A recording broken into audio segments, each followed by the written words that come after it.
Today, my very special guest on Hello Darlink is Dai Bain, a graduate from WOPA, small business owner, Commissioner of Tourism WA, board member of the Perth Zoo, and community volunteer as the chair of Activate Perth. With previous experience as an ABC journalist for more than a decade and an aviator in her spare time, Dai knows how to fly high as a qualified pilot. She's now approaching a new challenge in her life and will share her vision on how to turn Perth from fear city to soul city. Hello, Darlink, welcome to the show. Hello, Darlink. Thank you for having me. Thank you, Dai. Dai, you are now campaigning for the Lord Mayor of City of Perth, and you have a big five plan how to transform this city from what was lately renamed as a fear city, how to transform it from fear city to soul city. I know it's a lot of things to talk about, but please tell me your first out of 5 points that you want to address.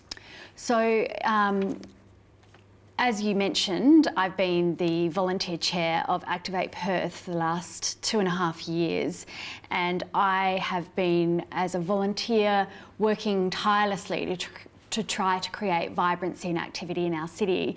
And I think running for council and running for Lord Mayor is an extension of that work. So I firmly believe that the key to unlocking soul in a city is being authentic and allowing our citizens to be and do what they're good at doing. So that means getting rid of a lot of red tape at our council house and allowing businesses to spill into the streets and to create activity around their venues. But it also means encouraging and indeed pump priming our arts and culture scene. So in Perth, we've got incredible talent. As you mentioned as well, I'm a graduate of the West Australian Academy of Performing Arts. I remember going to university and it was just such a nice experience to hear people tuning their instruments and performing, and it gave you hope for the future because you all felt like you're on some exciting journey. And we're in a society now where we don't have, we're cashless, we don't have coins. So if you're a busker on the streets of Perth trying to hone your craft, good luck getting paid. So I think at times when there is market failure, it's up to governments to step into the fray. And if what we can do is curate how Perth sounds by utilising our unique assets, which are our artists, our performers, our musicians, we can really start to redefine what the unique selling point of Perth is and get to know ourselves and get to understand who we are. And it's not a science, and it's a really difficult thing to achieve. You know, a lot of politicians can build things. You can build a building, build Elizabeth Quay, build Yagan Square, but it's the really challenging thing to do is to create soul. To create soul. And you very well traveled. You traveled around the world. You, I think, were resident in other countries, and you're a great promoter of Perth, yes, out there. So if you were to redefine in 3 words, what's so special about our city? What would you say? Why are we different? Why are we special here? Perth has a lifestyle like no other city in the world. And I think during COVID, we've all been notionally trapped here because our borders have been shut. For a period of time, we weren't even allowed to go out into the regions or country Western Australia. But certainly, I think we've all got to know how fabulous our weather is and how beautiful it is. It's like no other city in the world in terms of that beautiful climate right in the heart of winter. It might be raining one day, but it'll be a beautiful, crisp, clean blue sky the next. So our lifestyle, we're so lucky. And I think out of COVID, we have an opportunity to really promote Perth as one of the safest cities in the world for lifestyle. Bring your business here, yes. Bring your headquarters here, bring your families here, because we've got it all. Beautiful.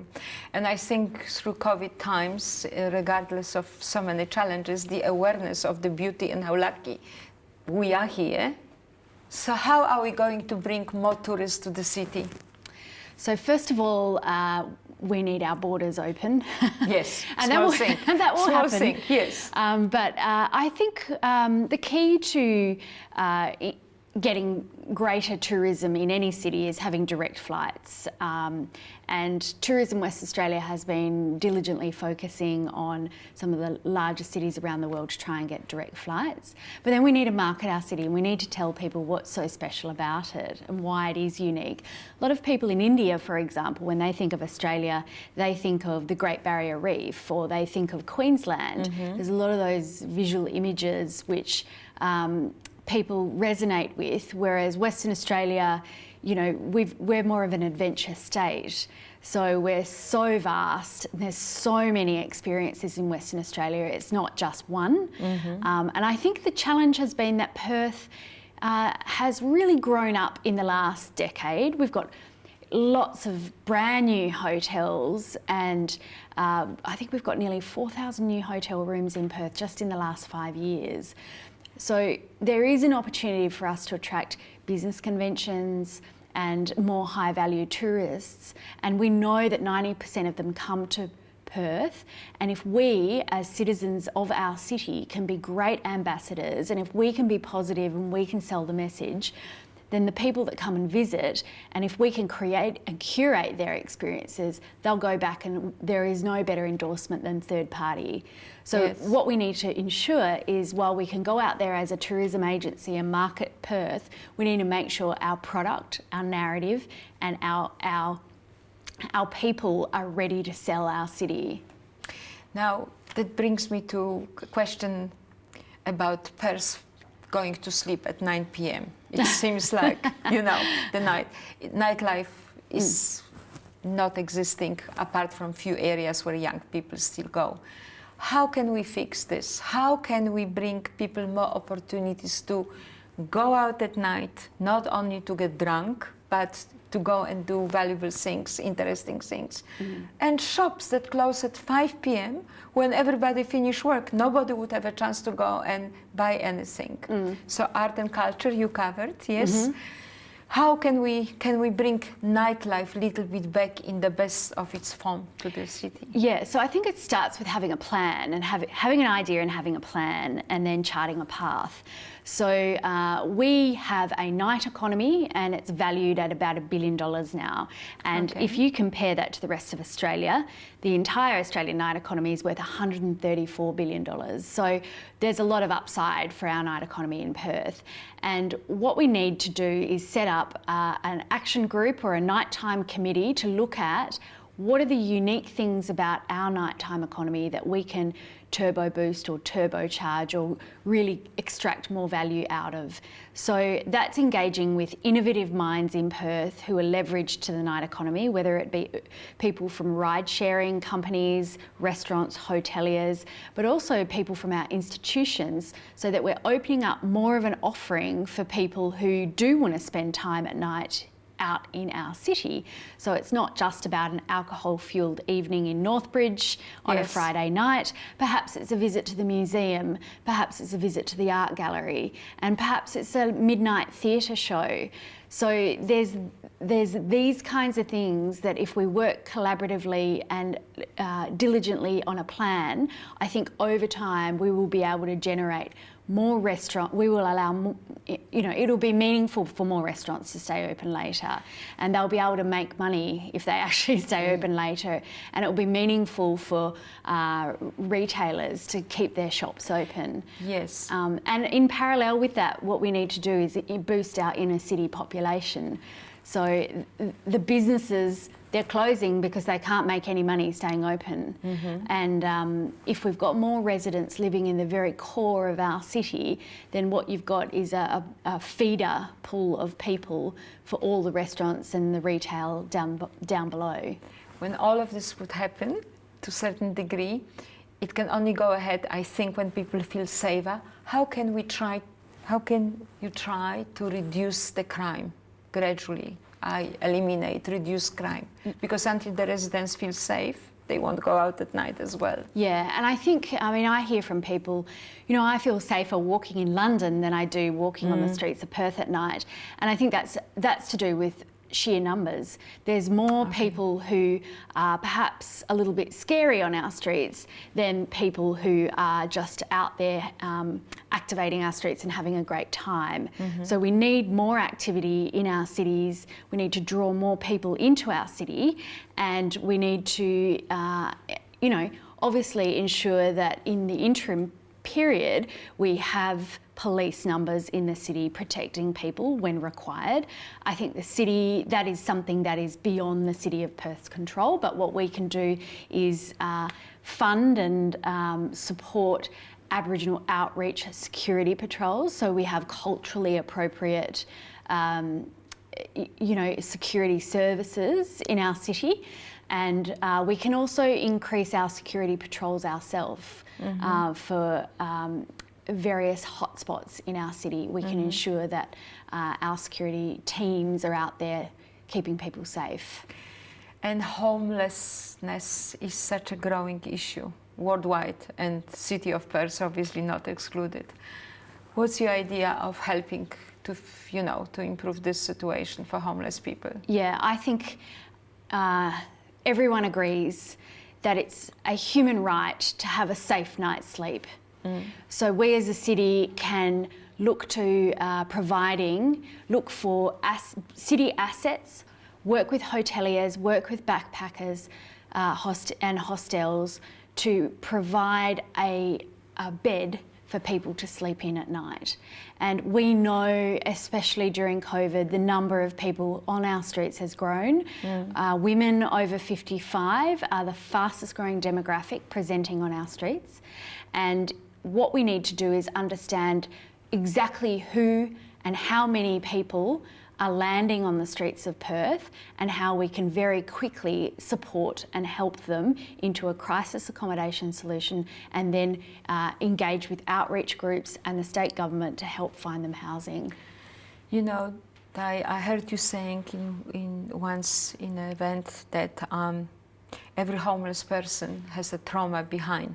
And of course we can't cover this today, but just, which is wonderful, giving them good night's sleep or bed to sleep is like putting, you know, first aid on them. But how can we start thinking of fixing the deeper issues that lead them to become homeless? I mean, the fact that you say women over 55 is absolutely shocking discovery. I would never think myself, and the stories are always...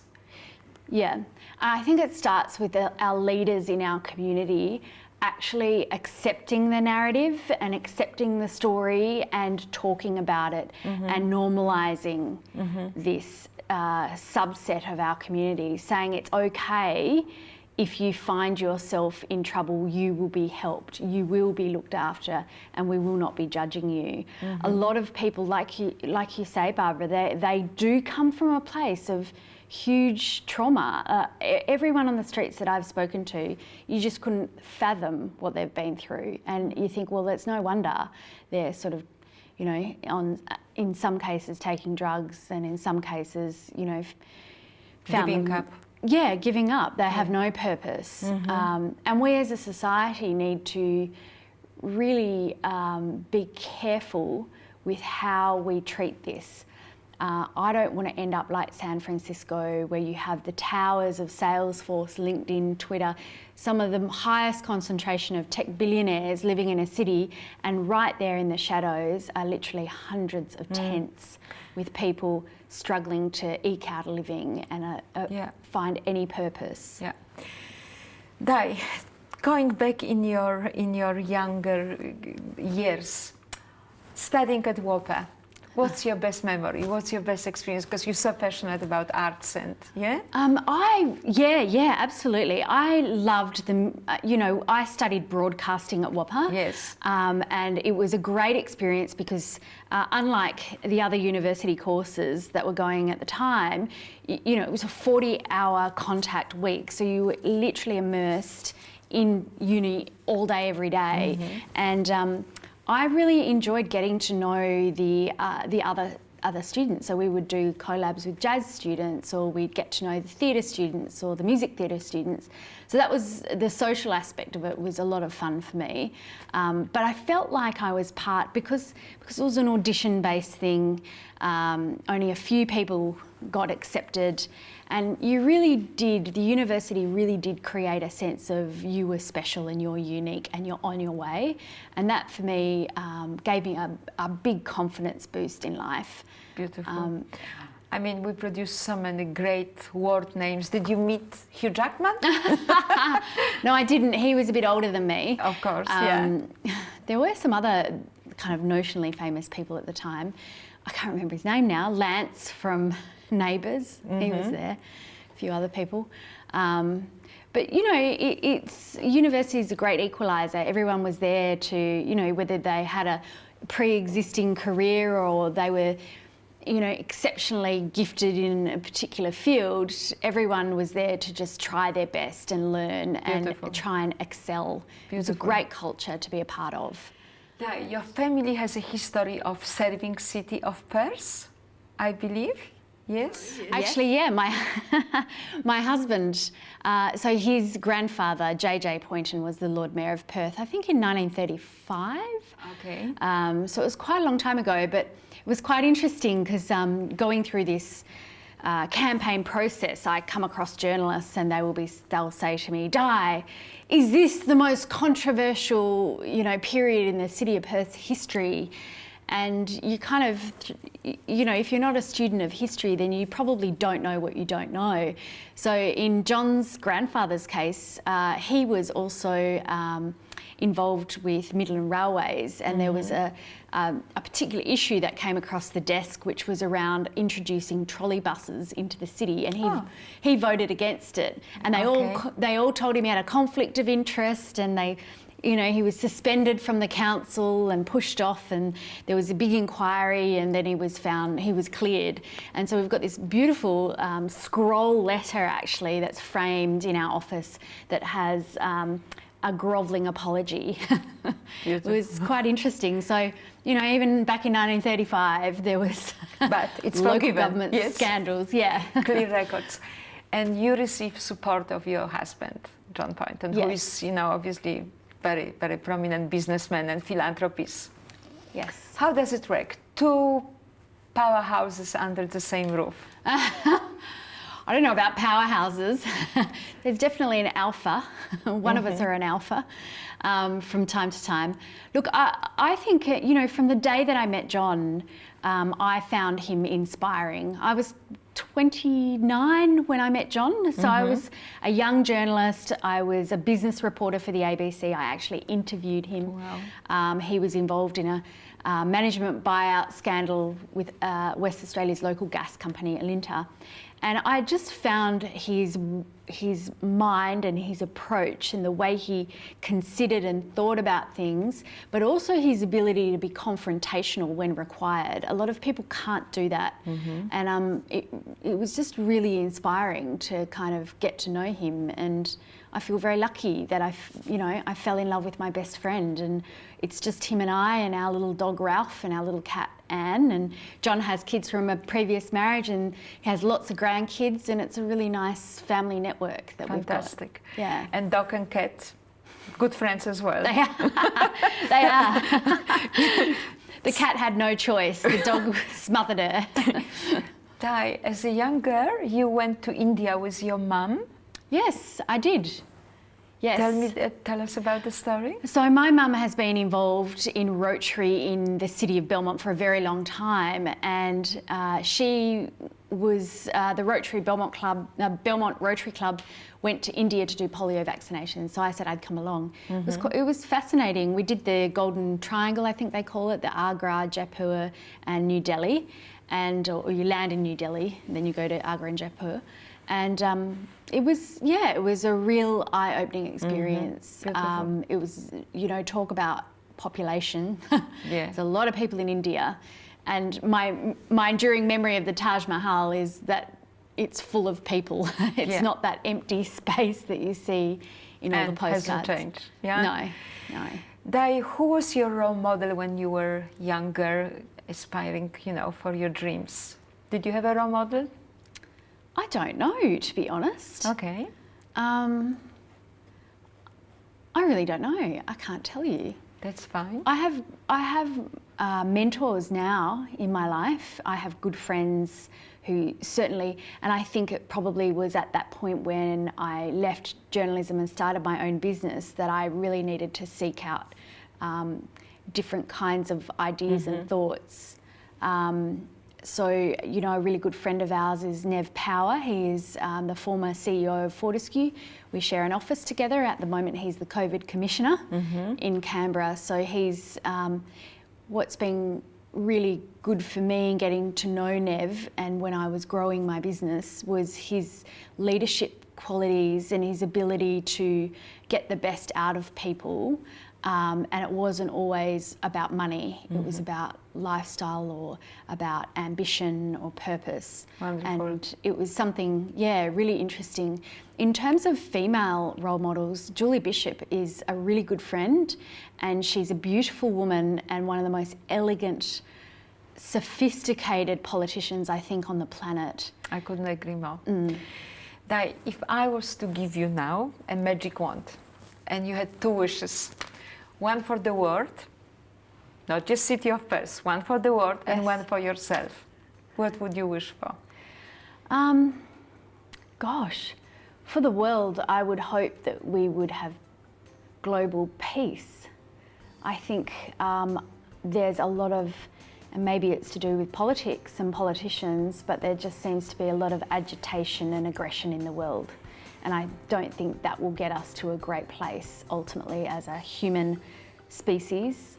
And a magic wand for myself. Gosh, maybe help me get through the next few weeks of this campaign. It's exhausting. I'm sure the magic wand will come through, the wishes come through. Thank you so much for being on our show, Dai. Thank I wish you very all much. the best. And keep making a difference. Yes? Thank you, and you too. Thank you for the opportunity. Thank you.